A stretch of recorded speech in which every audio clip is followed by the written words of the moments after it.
Finance వ్యాపారం అన్నా నా దృష్టిలో మనిషి రక్త మాంసాలతో చేసే బిజినెస్ అని నేను అనుకుంటాను.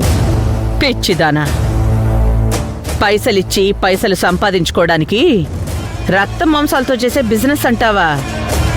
ఒకవేళ అలాగే అనుకున్నా తప్పే లేదు. మీ అమ్మకి నెలలా డబ్బులు పంపచ్చు.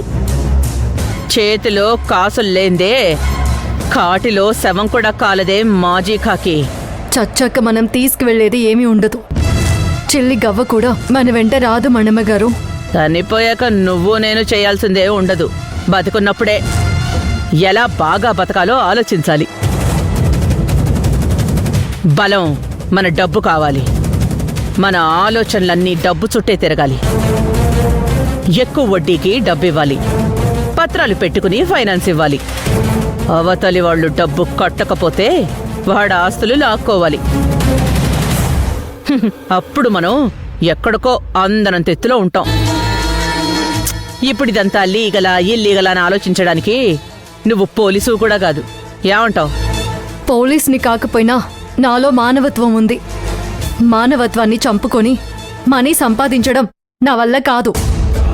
మా అమ్మ ఉండడానికి తినడానికి ఎలాగా అంటూ మా అమ్మ గురించి ఆలోచిస్తున్నందుకు మీకు నూటుక్క నమస్కారాలు. జాబ్ ఉంటే ఒక లెక్క, జాబ్ లేకపోతే ఇంకో లెక్క అంటూ జాబ్ వాల్యూ గురించి చెప్పిన మీకు మనస్ఫూర్తిగా థ్యాంక్స్ చెప్తున్నాను అత్తయ్య గారు. మా అమ్మను ఒక బిచ్చగత్తె అన్నారు, అనాథాశ్రమంలో వేయమన్నారు. నా మనసుని గాజు వక్కలతో ముక్కలు చేసినంతగా బాధపడేలాగా అన్నేసి మాటలు అన్నారు.